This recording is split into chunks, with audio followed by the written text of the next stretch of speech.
This edition of Mac Voices is supported by MacPaw, the makers of Clean My Mac 3. Get rid of all those extra unnecessary files easily by visiting cleanmymac.com. And by Mac Voices Magazine, our free Flipboard magazine that brings you some of the best Mac, iPhone, and iPad productivity tips on the web. High in signal, low in noise, just like Mac Voices, Mac Voices Magazine includes information on how you can get more out of your Apple technology. Subscribe at macvoices.com/magazine or search for Mac Voices Magazine on Flipboard. Welcome to Mac Notables on Mac Voices. This is the talk of the Apple community, and I'm Chuck Joyner. Folks, it's been a super busy summer. I don't know where the time goes, and that means it's been way too long since we've talked to our friend Bob, Dr. Mac LeVitus. Bob, welcome. It's good to see you. Thanks. It's good to be here. Oh, hang on a second. Oh, I like my new blue microphone and the little desktop stand and the shock mount. Do I sound as good as I look? You sound as good as you look. And the last time you were here, it really has been a while because you cost me money because you threw out all of your Bluetooth earpieces and recommended the Apple AirPods, and you were right. I know. And even though I said they cost too much, they're still the only thing that I can recommend, like pretty much unequivocally. And I use them every day, and I've had a million Bluetooth headsets, and they were always kind of like, well, okay, I'll use it, but I'd just as soon plug one in as fight, whether it's going to connect or not, or whether it connect to the right device, or I was always fighting with them. And it just works. Yeah. And it's so nice the way it works between devices. You just, say, okay, this device now. You select them and they switch. Oh. Yeah. Yeah, you were one of about three people that kind of kicked me over the edge, and then I had to wait for quite some time to get them. But now I absolutely don't regret the wait or frankly the price, because And I didn't like the wired ones. I thought the wired ones were mediocre and uncomfortable, and I thought for sure I would hate the AirPods because of that. Yep. And I tried to tell people, whole different feeling in your ear, whole different thing. Yeah. I mean, they look like they're shaped exactly the same as the wired ones, but they're not. Yeah. There's something about the way the weight of the little piece that hangs down, but they don't fall out of my ears, and I go walking with them. I'm active, not real active. I mean, at my age, nobody's real active, but I'm active, and they don't fall out. I had another pair of little mini earbuds, and I walked the dog one day, and one popped out and rolled down a storm drain. Yeah. Yeah, that's right there with you. So yes, I still am very happy with them. And you know what else? The other thing is you can go on Etsy and you can get such clever, adorable stickers to put on the front of them. Yeah, this one is ear care. Jeez. I did not know about this. Wireless, effortless, magical. They have it's Johnny Ive and Johnny Ive is the brand. Yeah. Cute, huh? People with way too much time on their hands. $4 on Etsy. Yeah. I mean, you can't beat that with a stick, can you? But the other thing. And wait. Okay. While we're talking about it, you need one of those too. What is that? That is so you can put it on your keychain, because it's really not a very friendly shape for like remembering to throw in your pocket and stuff. So I just clip it to my keychain when I'm going out, and that way it's always where I know I can find it. Otherwise, I leave it somewhere, like I leave it in the bedroom charging, and I wear the headphones somewhere else, and then it's like, okay, where did I leave the case? Yeah. This way it's with my keys, so I don't lose my keys that often. Yeah, it's a lot harder to lose keys. $10 at Amazon.com. Gotta love Amazon.com. Okay. But as I recall, you were just getting started one of the last times you were here with the Working Smarter for Mac Users thing. And now it has really blossomed into a whole new thing. He's already prepared. Working Smarter for Mac Users, my new ebook. Yes. Since last time we talked, the ebook came out, and it is available. It's been available, I guess, since, I don't even remember what month, but early this year. I think maybe February or March. And then immediately thereafter, I started working on an online course, and I've got the first third of it done, and it's available now. And the second 2/3 will be available, I think, probably around the end of the year.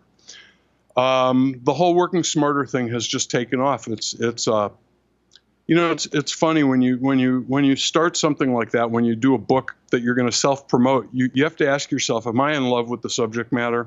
Because I'm going to have to live with this for 2 years. It's not like when I write a book for a publisher, I finish it and I'm done and they do everything else. I'm a solopreneur now. That means I do everything. As soon as I'm done writing, I have to put on the marketing guy hat. And then after that, I have to put on the advertising guy hat and the cook and the driver and the associate, everything. And you've seen my closing credits. I do it all. So I'm overwhelmed by how popular it's become, how positive the reviews are. I want to read you something. This came yesterday, and I haven't had a chance to put it on the website or do anything with it, but I was so blown away. This came in. It's from a guy who, wait, why does it keep throwing stuff off of this screen? I want this window over. I'll tell you, we've been in Mac OS 10 for 11 years already, and Windows can't stay on the monitor you put them on. I don't understand why, after 13 revisions of Mac OS, they haven't figured out how to make two screens work with multiple windows. It's not Mac OS, it's Skype. All right, maybe it is Skype. It is Skype. All right, so here's the review, and this was posted for the course, and I'm going to tell you the guy's name because it's publicly posted, and it's sitting there if you go to the course, you'll see it. But it says, "This is a game changer. I've been using a Mac for many years, and I thought I knew my way around. That is, until I followed Bob's advice. I've learned so much in a single morning alone that it's difficult to comprehend. The problem I faced was that I'd done the same things over and over again. Well, they worked. Why wouldn't I? This meant in reality that I was stuck in the past and had never challenged the way I thought about getting work done on my Mac. This course allowed me to do just that, and as a result, I feel like I have a new lease on life. I'm more productive, effective, and I've fallen in love with my Mac again. There's a wealth of material here for all skill levels, and I strongly urge you to give it a go. Well done, Bob. Thank you." I mean, very nice. Yeah, and I had no idea going in. I mean, there's no way to know when you choose to write a book whether it's going to strike a chord with people or whether it's going to just, flop. Crickets, as they say. Yeah. But this is met with just an amazing reception. And one of the things that was interesting was, as you know, I came out of the closet about having ADD in this book. And it's really probably responsible for a lot of the things that I do to compensate for having no attention span. I think maybe the ADD makes me the way I am about the Mac, looking for the most efficient way to do things because I know I won't do them if they're hard or complicated. So, macros and things and shortcuts and snippets, those are all things that are just awesome for me because I have such a short attention span. I sometimes forget what I'm doing when I'm typing my email address. So having snippets for stuff like that not only saves me time, it's just, I don't get distracted and not finish typing things. Yeah. Because TextExpander never sleeps. And we're always all looking for those shortcuts and those easy ways of doing things. And some of them are idiosyncratic to each of us and the way we work. But this book really kind of takes you through a lot of different things and a lot of techniques. And yeah, hey, use what works and what doesn't. Save for a rainy day. Maybe it will in a future project. I'm glad that you got that because that's what I say in the book is, not every technique I pitch to you is going to work for you. Not all of them work for me, but some of them work. If it's in the book, I saw merit in it and at some point either used it or thought I should use it and wanted to throw it out there for you. But you got to build your own system. You can't rely on the way it works for me to work for you. Everybody's got their own rabbit holes that they fall down into. Oh, wait, where's my rabbit? Ready? Rabbit holes. So everybody's got their own, and everybody has a different level of effectiveness fighting them with different tools. So For some people, one of the things that I say may be the magic ticket. For another, I know one guy told me that the concept of having a most important tasks list, not just a to-do list, but having at the top of that list the 3 things that you must do today, and having that where you can see it. And he was using my little form that I give away. I call it the Super Plan Productivity Planning Worksheet. And I fill it out every day, and it gives me a plan for the day. It tells me, what work needs to be done and when I ostensibly should be doing it in the course of the day, based on 25-minute time blocks, because I use the Pomodoro technique or method or whatever you call it. 25 minutes on one topic. And a lot of times I can nail it in 25 minutes and go on to the next thing. Whereas if I didn't do it this way, that would take half the day. I'd do a little and the phone would ring and I'd do some email and I'd remember I needed to fix an ad. And I can always find things to fix when I have things that need to be done. And so having, this very detailed roadmap of what to do today and what the 3 most important things to finish by the end of the day, it's the difference between night and day for me. If I don't have that, I just fumble around all day. I look for easy things to do. I look on my to-do list and go, what would be the most fun thing to finish? And then I cross it off and pat myself on the back. And when the to-do list hit about 14 pages was when I knew I had a problem. Yeah. And there's so many different techniques out there. You mentioned the Pomodoro technique, which I also happen to adopt.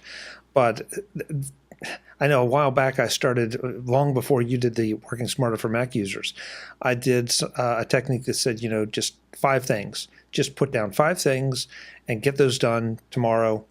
And, you will feel like you have a sense of accomplishment. And that was a good place to start because, it definitely... you sometimes if they're the right 5, and that's the thing, because as you said, sometimes you pick the low-hanging fruit and then pat yourself on the back, and you don't take the rest of the day off. But sometimes those more difficult or more challenging things never quite make it into your 5. Brian Tracy, Eat the Frog. This guy Brian Tracy has a book called Eat the Frog, and the premise is you wake up in the morning, and the first thing you do is the worst thing you have to do all day.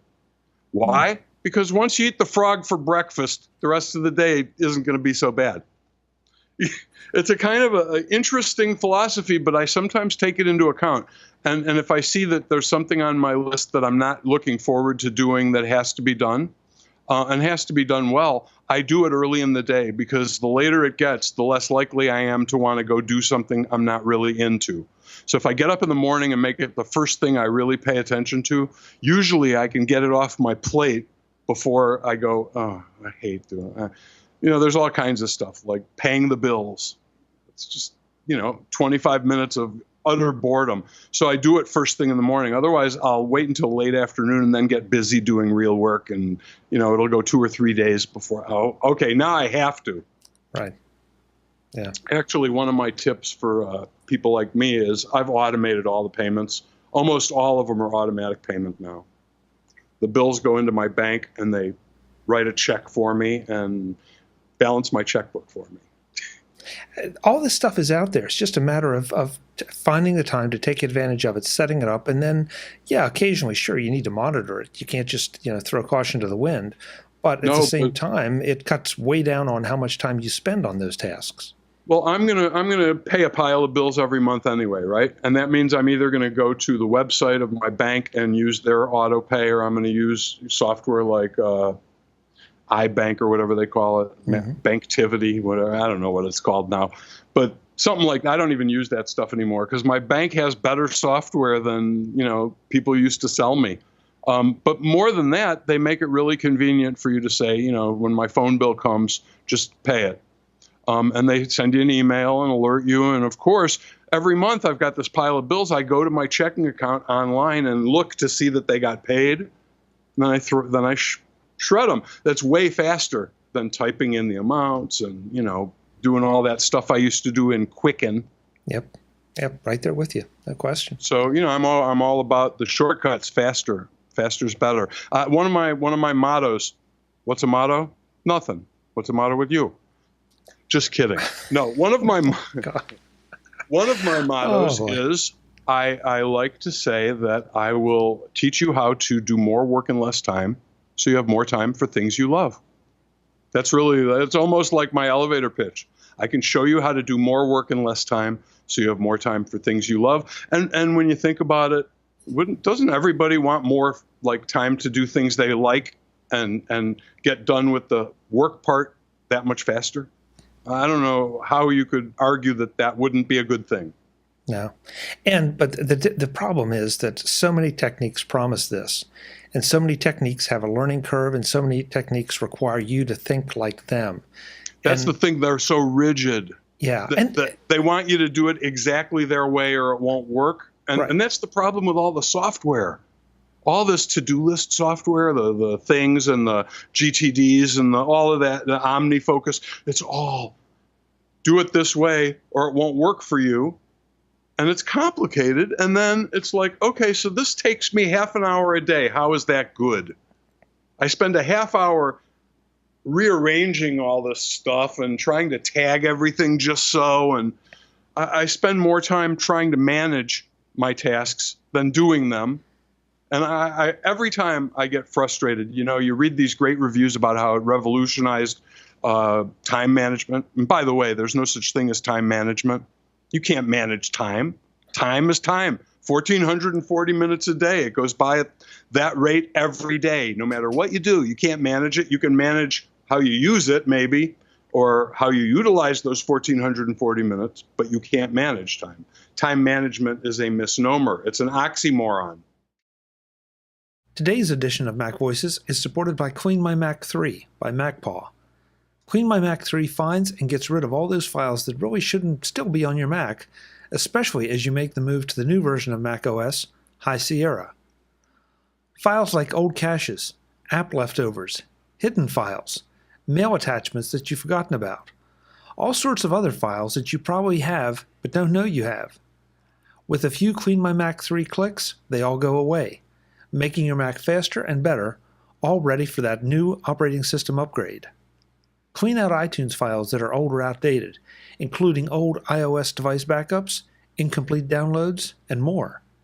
If you download, try, and reject a whole lot of apps, you might be shocked to find out just how many space-hogging files they leave behind. With Clean My Mac, these all go away. Those are just a couple examples of the kinds of files that are on your Mac that you really don't need, and that Clean My Mac can help you find and delete. I want you to try out Clean My Mac 3 for free right now by downloading a demo at cleanmymac.com. Find out just how much digital garbage can be safely and easily deleted from your Mac, giving you more room for the files you really need. Clean My Mac 3 is available as a standalone app or as part of the SetApp subscription service, along with over 90 other terrific apps, all for one monthly low fee. No matter how you get it, find out what Clean My Mac 3 can do for you and your Mac at cleanmymac.com. Thanks to MacPaw and Clean My Mac for their support of MacVoices. Bob, I guess from where I sit, I don't want to slam anybody's productivity methods, because if they work for them, that's sort of the whole point there. If they found something that works for them, fantastic. But if you're still struggling, and I find that every time I try to dip into one of these rigid things, I get more productive. But like you, I feel sometimes I feel a lot of frustration because I feel like I'm spinning my wheels, organizing rather than doing. And that's what appealed to me about this book, is that, okay, these are all a bunch of tips and tricks that I can pick and choose from and create my own method. Exactly. and use my own tools. And you recommend some tools, but I can use my own. If I prefer something that you don't, great. And I try to show you a way on a lot of the stuff, how to do it with macOS 10 for free. And then I tell you why you want to spend a little money to get one that's better. Like, I think you should have LaunchBar or Alfred, because Spotlight's good, but they're better. Right. And I explain why. It's like, yes, you can do snippets in the system preference pane. You can do it in the keyboard system preference pane, but it's icky. It's like a real low rent kind of snippeting. For not that much money, you can have the Rolls Royce of snippetizing, which would be TextExpander, right? So, that's the whole thing is, if you try it and you like it, a lot of the stuff I can show you a way to sample it for free. And they have free trials, so you can try their free trial, like Keyboard Maestro. It's not something that you can like try for a few minutes and go, oh, I get this, I love it. You need to dig in. But once you do, it's one of those things where almost everyone I know that uses it says, oh, it's in my top 3 things that I couldn't operate a Mac without. But so many people don't know about it. I mean, and they're not old enough to remember quick keys. Yeah. Well, or tempo. Oh my gosh, I forgot about tempo. Yeah, I mean that's. I'm showing my age. I'm showing my age. These were programs that did what Keyboard Maestro did 20 some years ago under Mac OS 5 it was called System 5 or System 6. Right. But 7. it's interesting that we hark back to some of those things and compare what the tools we have now with those, because they were always a good idea. Snippets and expansions. And I was going to say snippets were in Thunder 7. Yeah. 20 years ago, and may Evan Gross rest in peace. I think he might have invented snippet expansion. Because when I was recommending, and it's in a lot of my old books, but Thunder 7 was one of those things I would recommend all the time because A, it did your spelling checking, looked over your shoulder and didn't let you spell something wrong back when we didn't have that built into the system. And it also did snippets, and it did them really well for like $20, $29 maybe. It was not expensive. Bob, with all the writing you do, what's your writing tool of choice at this point? I have several. For books, I have to use Microsoft Word. It's just the rule because of print. And so I'm pretty used to it. And really, I don't hate the new version that much, except when it crashes when I'm writing. And it doesn't do it that much, but more than Pages and more than my other favorite writing tool, which is Ulysses. Love Ulysses. I mean, I write in Ulysses when I can, because it's raw text, and I can either style it with what do they call it, markup, or not, but it saves automatically. It's really easy to preview the stuff and see what it's going to look like, and it's raw text. So when I paste it into the editor for example, Mac Observer, the content management system, I don't get any big surprises. If I paste Word file stuff in there, I always end up with gremlins or garbage or something. So I really like Ulysses a lot. And I love that it's on my iPad, my iPhone, my Mac, and that it all syncs to the cloud. And if I write something here and then run out the door with my iPad, I can finish writing it at Starbucks on the iPad. It makes it very seamless for me to, have projects in various states of flux and not have to worry about where the file is. And that to me is good. You don't really get that, I guess, with Pages, and I guess with the cloud services you kind of do, but I don't know. I'm not a huge fan of any of that stuff on my iDevices. I use my iDevices more for consumption, and I use my big Mac with 2 screens and lots of windows for production. And I'm doing a lot of production of video too, so more and more I don't feel like I can accomplish that stuff on an iPad, even with iOS 11. I'm happy to hear you say that, and not for any reason other than it just sounds like you're recognizing what tool works best for you, and you're not trying to force something into a place where it doesn't need to go. I mean, maybe at some point it will naturally evolve for you over there, and some things have naturally evolved for me to the iOS platform. But I don't understand the people that are trying to force things one direction or the other and insist that this is the way. The one way. See, and that's the thing in my book and in my course, I make a point of saying, I don't know the one way. I know the way that works for me, and I know a lot of ways that might work for you, but as far as I know, there is no one way. There's no one way that fits everyone. So, I can't tell you what that is, but I can give you a lot of really good suggestions that, with any luck at all, you'll find the one you need. Yeah. Because in 250 pages, I cover a lot of ground, and it's not all Mac. A lot of it is kind of borderline Mac. Things like listening to music, whether you listen to music or soothing brainwave stuff. You don't have to have a Mac to do stuff like that, or turning off distractions. Now, I show you how to do it on your Mac and your iDevices, But the point is not how to do it on a Mac or an iDevice. The point is when you're working, you should try to eliminate interruptions, like notifications. I'm not sharing my screen, but when I share my screen, I do these webinars and I do user group meetings, and I'm always sharing my screen. You'll never see alerts come up in the corner, notifications, because I most of the time they're turned off. Because that is a big time suck. You see that out of the corner of your eye that an email just arrived from so-and-so, and it's like, oh, I wonder if that's important. And 15 minutes later, you're not doing what you should be doing. And I've learned over time for me, and some people this isn't true for, but for me, there's no email that's going to really be worse off 25 minutes from now. Agreed. If it's really important, then when I finish this 25-minute Pomodoro session, I will look at it and take care of it. But I can't think of very much that's important enough to force me to stop what I'm doing and respond to an email. Now, I have a couple of people that sometimes I am on alert. Like when we're in the last few days of production on a book, I'm almost on call. It's like I'm watching that, and if something comes in from my editor, that time does matter. But the rest of the time, I turn it off. I turn the little number on my mail off, so I don't see it incrementing. Because that's like red flag. Wave a red flag in front of a bull. Show me a little number down there. It's like, oh no, and now I got to open it and see what that is. So I try to avoid temptation by doing stuff like that. You make a great point, though, about another point about the Pomodoro technique, that 25 minutes is a nice amount of time, because you're right. The odds are that there are very few things that can't wait 25 minutes. Unless there are very few people who can't keep their ass in the chair for 25 minutes if I can do it. Now, I have to admit, I sometimes cheat and make my Pomodoros 20 minutes because I have trouble with 25. It feels like sometimes the last 5 minutes are just, I'm white knuckling it.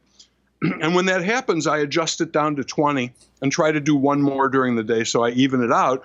But sometimes I can't even make it 25 minutes. But I think if you recognize that somewhere between, say, 20 and 30 minutes is the sweet spot, you'll find what works for you. Also, the Pomodoro technique says that you take a 5-minute break after each session. Then after every fourth session, you take a 20-minute. I mean, that's horse crap. I take however long a break I need. Right. A lot of times I need to take 30 minutes and walk around thinking or listening to podcasts or, just recharging and not doing anything in specific. And so, and sometimes I do 5 minutes between. But I don't think there's one perfect way to Pomodoro. No, it's like I don't think they have to be 25 minutes, even though that's kind of the law of Pomodoro. And here we go again. Do what works for you. I mean, there are times that okay, good. The Pomodoro just rang. I'll start a new one right away because You're in the zone. I've been interrupted, but only to reset the timer. I'm in the zone. I can go right back to where I was. Don't do too many though, because I think about the third or fourth one in a row, you start to have diminishing returns. Yeah. On your focus and your sharpness. Yep. I usually try if I find, and I know the temptation is great to do it when you're in the zone. It's like, okay, one more 25 minutes, I'll be done with this. And you just want to do it. A lot of times I will say, okay, but you know what? I'll be better off if I put it aside now, do something else for 25 minutes, then come back and do the last 25 minutes. Yep. I try to discipline myself to do that sometimes because I want to sprint to the end. And a lot of times I'll try to do 3 or 4 in a row and say, yes, I'm done. But now I'm exhausted. I mean, like my mental state is different from doing 4 in a row than 4 different. Because 4 different is like, kind of bopping around dancing. But 4 in a row of the same thing is like laser focus. And pretty soon your head explodes. It's ugly. But once again, look at yourself in the mirror and figure out what kind of person you are. Do you need to do 4 and circle through 4 different things? Or is it better for you to do 3 or 4 in a row and then absolutely take a break? Because and try it all the different ways. It's like, that's the beauty of what I'm trying to sell you is experiment with it. If it doesn't sound right, 5 minutes between them, do 10 minutes. If that doesn't sound right, make them 20 minutes with 30 minutes between them. But whatever it is, find what works for you. Right. And then, build on that. And people have been telling me that's just it. Like the most important task thing. Once you get that in your craw, once that's in your head, you'll wake up in the morning and you'll think, what are my 3 most important tasks for today? You know, what do I have to accomplish for today? And for me, it really makes it easy for me to get the important stuff done, and usually by lunchtime. It's like usually I will blaze through. I get up early, so I'm at my desk usually by 6 or 7 in the morning. So I'll go from 7 to 11 and do a whole day's work, a whole day's writing or editing or production work. And then in the afternoon, I can do the easy and fun stuff. I can do the return phone calls and, you know, create ads and, you know, things that aren't as focused and don't have as much milestone to them. Like when I'm in a book project, I know how many words I need to complete each day to hit my deadline. And so that's the first thing on the list every day when I'm in book production is you need 4 pages today. And it's like I'll spread that out through the day rather than waste all day trying to get to 4 pages and then not do anything else. So that's another thing is when you've got a big job, split it up into, you know, milestones that you can swallow. So if you've got a book, let's say that's 400 pages, it's due in 4 months. That means 100 pages a month. That's 25 pages a week. That's 5 pages a day, 5 days a week. Okay, that's easy to keep track of. And if you have a big project like that where you know have a cumulative thing that's going to take weeks or months, if you know what the portion is for today, you'll never fall behind. Because if you fall behind a day or two, you'll go, uh-oh, couple more days and I'm screwed. And you put the pedal to the metal and you get caught up. But if you don't do something like that, you'll get to close to the deadline and go, oh my God, I've got 2 weeks to write 400 pages. Well, I mean, that's how it always used to be for me. It would be stay up all night the last 2 nights. And, you know, I had no sense of pacing, of spreading out the work. And because of that, I screwed around and procrastinated early and paid for it at the end. And the thing is, you know, I hate to say the quality of my work suffered, but it had to when I'm doing half of the book in the last 72 hours or whatever, you know, the last 2 weeks, you know, it's a 6-week project and I do half of it in 2 weeks. I do half of it in 5 weeks and half of it, there's 6 weeks and half of it in 2 weeks. Did that add up? My math skills are non-existent. But, you know, you sound like it's a lesson that well, some college students learn in their first year, where they put off that ending term paper or that last minute that project, and then they have to pull an all-nighter or two. And that was how I went to college, period. Yeah. I thought that was how you did it. Yeah, well, and a lot of people do. And you know, the first time you pull an all-nighter, it's like, okay, I can do this. The second time, it's like, this is just painful. Why am I doing this to myself? I'd rather not. Yeah, I'd rather not. And really, you get to a point where you just will do anything to be done. Yeah. And you're not doing good work then. Exactly. You know, it's like you can't possibly do good work if your objective is only to finish. Exactly. So I try to pitch pacing. Pacing is a good thing. And that's why I like to, if I have to write 4 pages in a day, I don't write it all at once. I spread it out into 4 different 25-minute sessions maybe. And if I don't get it all done by 3 or 4 o'clock, then I come back and finish, you know, whatever I have to. And it's really flexible because if I don't get 4 pages today, if I get to 3 and I got other stuff that's important that needs to be done, then tomorrow I need 5.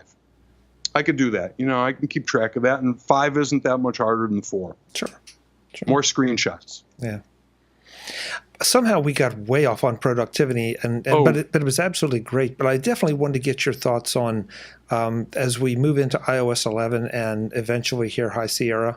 Oh, iTunes must die. Oh yeah, we have the iTunes thing to discuss. You know, I'm responsible. It's all my fault. This is your fault. Okay, yeah. Explain the iTunes yourself. Kerfuffle, the iTunes kerfuffle, the iTunes dilemma, the iTunes disaster. Whatever you want to call it. Yeah, I think I am responsible. See, I made this song last year called iTunes Must Die. As you can see, the album art is a little graphic, and it was rejected by the iTunes store. Wonder why. Not surprisingly. Yeah, the iTunes store, when I asked why, said no comment. But yes, I recorded the song, and if you want to know more about it, I wrote a column about it for the Mac Observer this week. You can go there, and it's got the lyrics. But you know, it's bloated, confusing. It's It's confusing and jumbled. It don't happen often, but Apple has stumbled. It's really pretty much crying for Apple to kill iTunes and replace it with about 6 new apps. And now they're just going to kill it by ripping parts of it that we need out one at a time and not replacing them with anything or something. I don't know. The whole thing it's baffling because things that used to be easy that many, many, many people did can't be done anymore. And a lot of the other things are now convoluted and confusing as if they weren't bad enough, using the wonderful iTunes interface to sync things. Now you don't even have an opportunity. Apps are gone. You want to get an app on your iPhone? Go read the tech note. Yeah. Because it's not as easy as you think, and it's sure not as easy as clicking the sync button. And ringtones, even better. Why do they rip out ringtones from iTunes? Oh, I get it. Wait, no, I don't. I really don't. I know a lot of people are complaining because they like to manage their apps. Oh, here's another one. There is no way, and if anybody knows one, please email me. There's no way to rearrange the pages of homepages. So your first homepage, you used to be able in iTunes to grab a homepage and drag it around. So if you had a full page here, and I don't use that stuff very much. You could drag the whole page back so it was like the 12th screen. Can't do that anymore. How do you do that on an iDevice? Well, you can't do it on your Mac because, well, there's no more apps in iTunes. And I don't think there's any way to do it at all. And I have 13 pages of apps and hundreds of folders. I mean, it's a mess on the iPhone. It is really a mess, and there's no way to fix it on the iPhone. It was even painful to try to fix in iTunes. Now that I can't fix it in iTunes, I'm just going to nuke and pave. When I get my new phone tomorrow, I'm going to erase it and start over because there's just no way I can figure out what to do. I've got stuff 13 pages away that I want to move, and I can't find it because it's in a folder, and there's no way to find what folder it's in except to search. Searching is sometimes slow. I don't know. It's actually gotten better, I think, since the Golden Master. But I used to get these like hiccups where I was searching and no icons would show up for 4 seconds. And all of a sudden they'd start populating. And I have great internet here. I have like 200 megabit down and 50 up or 30 up. Yeah, I know. It's just cable, but it's good cable. One thing that I have not played that much with iOS 11, but even before, is if I went and I can search and find an app, no problem, and launch it, no problem. But to know where that app came from, specifically what screen, or even if it's in a folder, I have it tells you if there's a folder. It does? Okay. It does. It's in those little teeny letters that people our age can't see, but maybe, it's there. Yeah, so if it's in a folder, you'll see that it's got the name of that folder. But then you have to find the folder because it doesn't tell you which screen it's on. And if it's just a loose icon, it doesn't tell you anything about it except you can launch it. Yeah, and that's not happening. Yeah, and I feel like some of this is almost a natural thing that we need some tools for, because we don't throw apps away. We probably should throw some away. I should throw some away. I have 63 gigabytes in my media, in the media folder, and I thought, why do I need these? I mean, yes, here's the edge case. The edge case is the app was withdrawn from the App Store, or better still, it was kicked out because it was so cool. Apple said it violated something and you can't get it anymore, right? That would be a reason to keep it on your hard disk. But other than that, there's really not much reason. If it's still available in the store, you can. The other reason would be you have terrible bandwidth at home, right? Because re-downloading I have 2,400 apps. So re-downloading, if they were all on my device, which they're not, but re-downloading them all would be like a week on an iOS device. Mm-hmm. Whereas I can sync all of them in 15 minutes.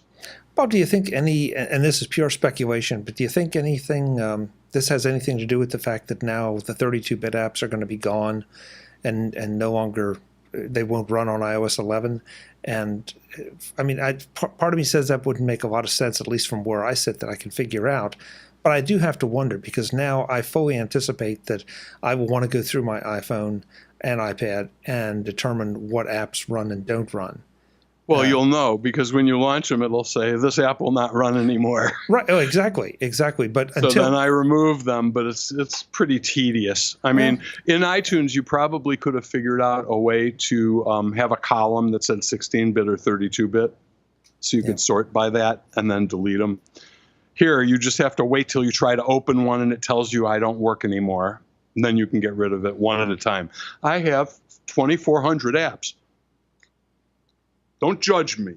I don't have 2,400. I know I don't need them, but like in the beginning, I was really an avid app collector. It's like if there was a good note-taking app, I wanted to try 10 note-taking apps to make sure the one I had that I liked was the best. Sure. Now, I'm more likely to wait for someone to tell me they love this thing, and then I'll try it. It's like I'm much more likely to wait for personal recommendation than look at 10 and try to figure out which one's better.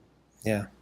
Like these photo processing apps, I must have 100 apps that let you edit your photos and do stuff to them with filters and this, that, and the other. And 98% of them are the same stuff. How much work have you done in iOS 11? Well, I just finished iPhone for Dummies 11th edition. Okay. So I've been using it. I had it on my phone for the last 6 weeks. So a lot. Are you happy? What do you want to know? Well, are you happy with it? I mean, do you think we're all going to like it? Are there here's the thing. gotchas? Here's the thing.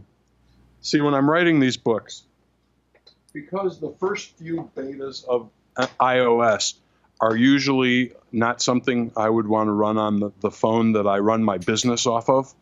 Right. I have two phones. I have the yellow phone and the black phone. Ooh. So the yellow phone gets upgraded on day one, and it doesn't have a SIM.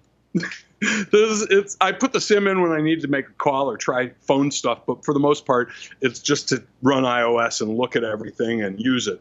Then when we get to usually a couple weeks before Golden Master, I risk the big phone. It's like I have a backup. It's not a big deal to erase the phone and start over. But if I'm like working and I'm out of town, I don't want to be running beta software on the phone that I depend upon to, stay in touch, to use for a hotspot if I can't find, Wi-Fi, and it's just too precious to me. So I have two. Actually, no, I have three. Then there's the little one, just in case. Well, I have to sometimes try stuff on a littler screen to make sure it doesn't work, or it does, or it looks different. Yeah. So this is for testing only. So anyway, that's the answer. Is I carried around two phones for 5-6 weeks. I was, one in each pocket. And if I was out, I would use the yellow phone for everything except making a phone call. So I've been using it pretty much nonstop for 6 or 7 weeks or 8 weeks. And I don't think there's any gotchas, other than there's a lot of apps that say this app will need to be replaced, or this app won't run. What else? I like the new camera features where you can edit the depth mask so that you can change the focus. So you take a portrait mode and you can say, okay, I want only his nose in focus, and you can change the bokeh. I love that. I mean, you can do it with a lot of apps, but they weren't using real depth map. They were faking it. They were just basically using a blur and a matte. And it looked cool, but wasn't quite right. Now you got the whole control over real depth. Very fun. I just got an app. What's it called? It's called, I think, something. It's called something. No, here. Slor, S-L-O with a little slash through it, R. And it's an editing app that lets you have control over all the depth data when you shoot in portrait mode. So you can change it after the fact. So you can make it less blurry or more blurry. You can make the focal point. You can move it left or right or up or down. You make it bigger or smaller. Very cool. Oh, I can turn off the iTunes Must Die graphic now, yeah. huh? Yeah, that'll work. Okay. Bye. Bob, it seems like there's a lot. We all are doing it, okay? And it's not wrong, but I'm kind of intrigued that we all are focusing so much on the camera aspects of these phones and of the operating systems. And we clearly are not at a maturity point for iOS. But is it just because that's an immediate gratification thing? It's something we all want to play with? No, it's, there's an old saying that the best camera, what's the best camera? It's the one that's with you. Right. And that is, I think, very, very true. And I think because of that, the iPhone has become much more than just a device that's in your pocket. It's my camera. And really, I gave my wife my SLR. I told her, yeah, I may need to borrow it for something one day. But most of the time, the last couple times I've traveled, one time I took it on a cruise we were away for 14 days, and I think I had it out of the case once. And the last couple times I've traveled, I haven't even taken my SLR. It's like, it'd be nice to have a big telephoto lens, but the truth is, I don't want to have to lug that crap all around all the time. I've got a 2x telephoto built in, and I have some screw-on 2x lenses, so that gives me 4x, which is, 100 and something telephoto. It'll do. And, I have little tripods and stuff, so I can set them up and do things that would be, I think, nearly impossible with an SLR. It's like I can carry my little tripods for my camera. My phone are small enough to drop in my shirt pocket. Can't do that with SLR stuff. I mean, if you're going to go out with an SLR, you need a bag. Yeah. Batteries, lenses. Yeah, and you can't control your SLRs with your watch. No, that's true. You cannot. I know what you mean. The camera thing. The other day I had a particular need, and so I didn't take an SLR. I took basically a point and shoot. And the only advantage that I found with it is that in that case, there's a telephoto lens that is a lot more powerful than what you get on the phone. But other than that, honestly, at the end of the day, when I brought it home, the pictures were, yes, I'm closer, but they also, I didn't think they were as good. Yeah, it's amazing. I have taken a lot of pictures that when I look at them closely, I say, I can't believe I took this with my phone camera. Yeah. There was a ringtail cat at this club on the roof at 2 a.m. in, sodium lights from a parking lot. And I just pulled out my iPhone and shot a picture of it. And it was like, oh my God, it's like art, almost like art. Yep. Bad lighting. Yeah, and I don't carry my camera around very much. And even when I'm on vacation, I don't usually carry it around. This way, I've always got a camera with me, and it's a pretty good camera for almost all purposes. The only thing is when you need big telephoto. Yeah. And my son just bought we bought him for his birthday, Nikon Coolpix P900, which has like an 1800 millimeter zoom. Mm-hmm. It's like, well, he was going to Alaska where he was going to be, like close to mooses and bears and stuff. And he wanted a really good telephoto lens. And I said, well, you got 2 ways you can go. This way, it's all one thing and it's half the price and you don't have to worry about taking things off and on, and it's more compact and a lot cheaper. Or you can do like I have and, carry around a whole backpack full of crap when you want to take pictures. Yep. He went for the 900 and he is tickled. And he's taken some amazing, he's in Alaska right now, taking some amazing pictures. It's like people keep saying, how did you get that close to that bear? Yeah. And I know it's like, oh, he was probably a quarter mile away. Yeah, I didn't want to get that close to that bear.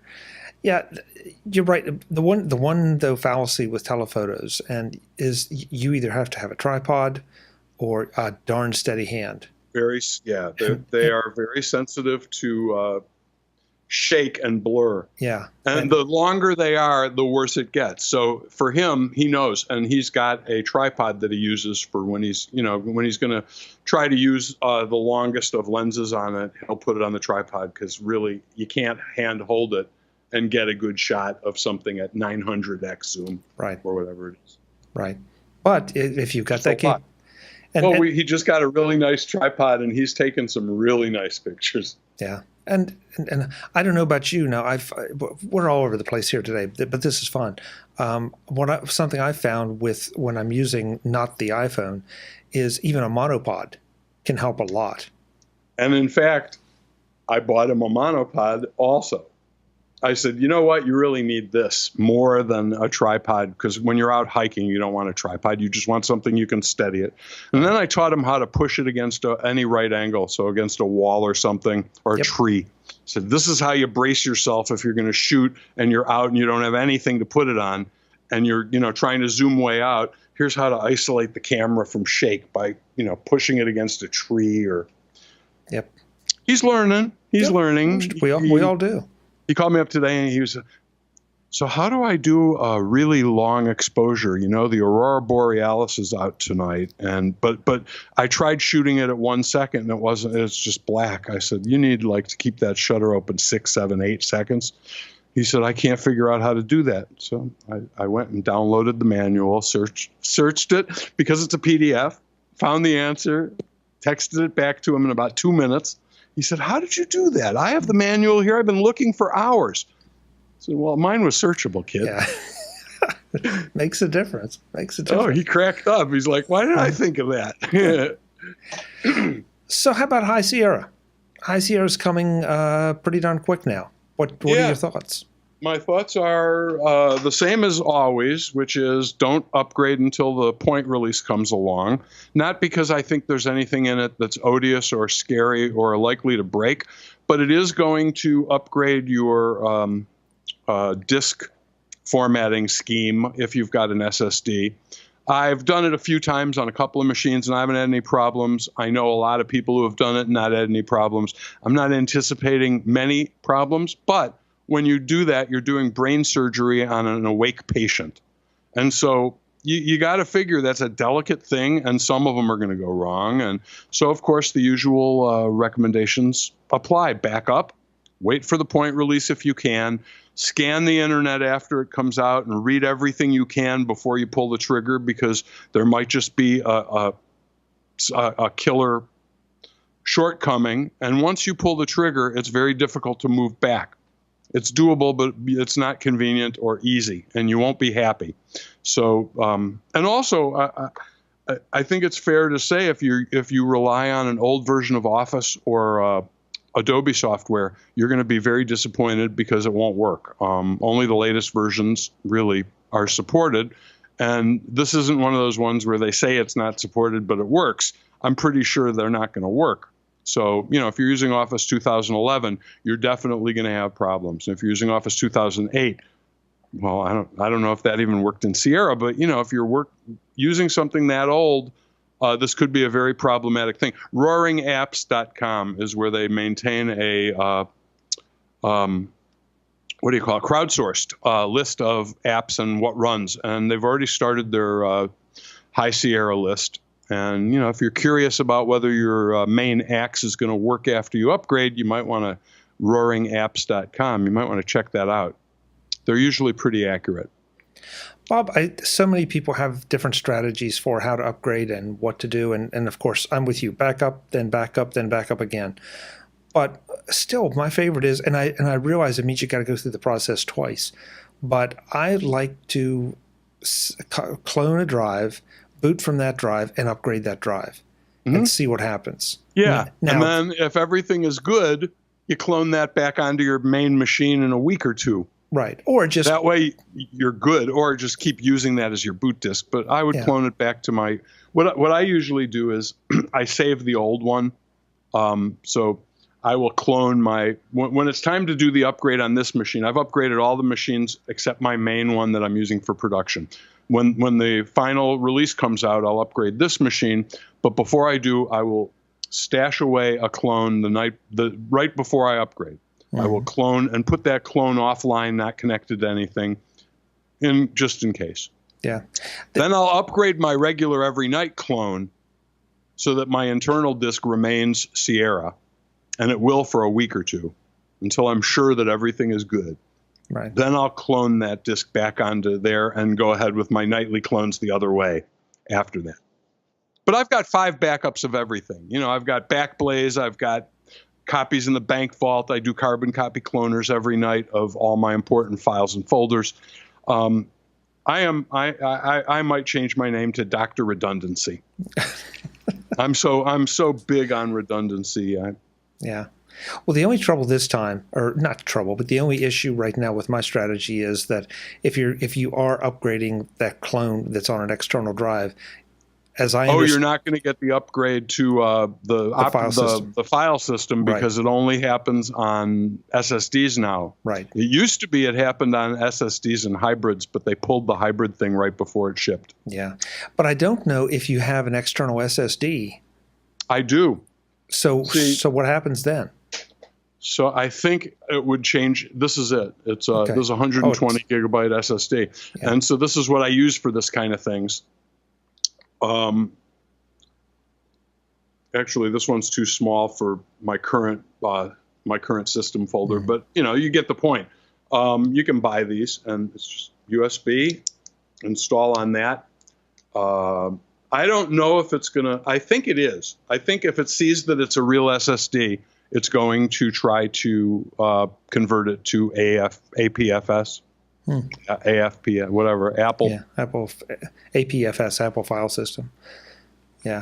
What was the old one called? AFS? HFS. HFS plus. HFS plus plus. Yeah. Oh no, that's C plus plus. Yeah. Again, just I think I don't think we need to be completely paranoid, but wait for the point release. Read all of your favorite websites next whatever week it comes out. Don't wait a week or two, and go to Roaring Apps if you use any apps that are older than maybe one generation back. Yeah. If you're hanging on to an older version of Photoshop because you don't want to pay monthly, well, this could be you're gonna have to make a choice. Yeah. High Sierra or your old copy of Photoshop. I feel bad for people who, they don't understand that that's the price of progress. But you figure when you buy something outright, within 5 or 10 years, it's going to not work anymore. That's just how computer stuff has gone since time immemorial. You just get used to it. It has a shelf life. It wears out. Well, sort of.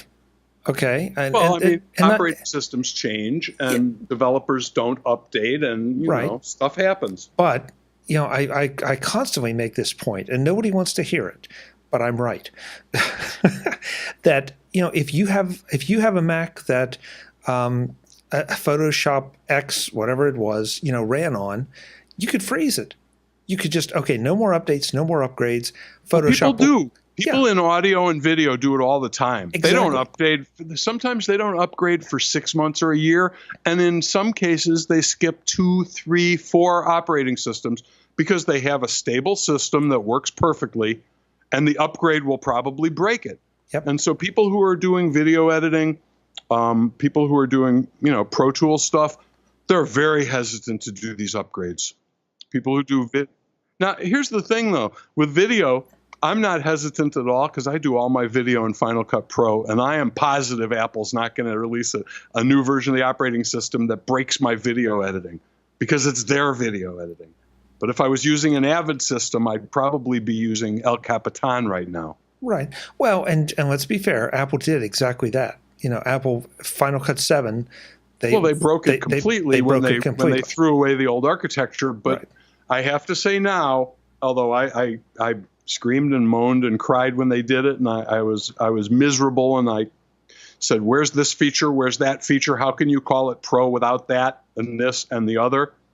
But today I use it every day, and I got to tell you, they were right to do it because it's fluid and easy and fun, and it works exactly the way I would want my video editing to work with real-time previewing. I can see what I just did almost in real time on a MacBook Pro. Yep. That's amazing. It used to be you had to have 4 towers with, liquid cooling to do the kinds of things that I'm doing. Yeah, I'm right there. Hey, I'm very pleased. We need to wrap this up, but I want to make sure we take this full circle back to working smarter and talk just a second about the webinars you're doing. Yeah, you know what? Let me do something even better. Okay. Okay. I'm going to give everybody that's listening a 25% discount for the next week. Cool. Okay. Okay. So let me just check my notes and make sure I'm giving you the right coupon code. Yes. So the code is SAVETIME, SAVETIME, SAVETIME, all lowercase. You go to the website, you sign up for the course, you enroll for the course, it's $99. You enter that, and you will pay $74, whatever 25% of $99.99 is, $74. So, save time. Perfect. And thank you. You can get to the website from, well, I'll send you the URL, and I don't know, you can put it wherever. I'll put it in the show notes. Yeah, or I'll drop it in the lower third. But yeah, definitely. Okay. But thank you. I should have thought of that. I mean, oh, wait a minute. Hold on. You know what? Watch this. What happens when I do this? Yeah. So if you go there, that'll work. Working smarter for MacUsers.com/buy. Yes. Perfect. You want me to play it again? Sure. All right. Sure. Da, da, da, da, da. I wish I had some theme music for it. There you go. Working smarter for MacUsers.com/buy. Buy the course and enter the coupon code and save 25%. By the way, that will work on anything on my website. So if you want to buy my book, you can buy the book and get it for $14.99 instead of $19.99. You want some consulting, 25% off, whatever it is, whatever the price. It's a deal. It's a deal. We love deals. Bob, everybody loves deals. Yeah. Yay. Hey, thank you so much for the time. It's been way too long. Yeah, you probably cost me a little money, but not quite as much this time. So just you wait. Next time I'll be back with case reviews. You'll have to go buy 3 new cases for your new iPhones. Oh, great. We'll talk to you again soon. Thanks for having me. That's always a pleasure. Bye, everyone. Folks, I'm Chuck Joyner. This is Mac Notables on Mac Voices. We will be back. We've got a whole lot more we want to bring you, and it's going to be fun as we migrate to the new iPhones, the new Apple Watch, the new Apple TV, and everything else. Until the next time, and as always, thanks for watching. Visit MacVoices.com for show notes, links to subscribe, and to connect with Chuck on Twitter, Google+, Facebook, YouTube, Vimeo, SoundCloud, the Mac Voices blog, the Mac Voices Dispatch, our weekly newsletter, and on Mac Voices magazine, free on Flipboard that helps you do more with your Apple tech. Advertising handled by Backbeat Media at backbeatmedia.com. Bandwidth provided by CacheFly at cachefly.com.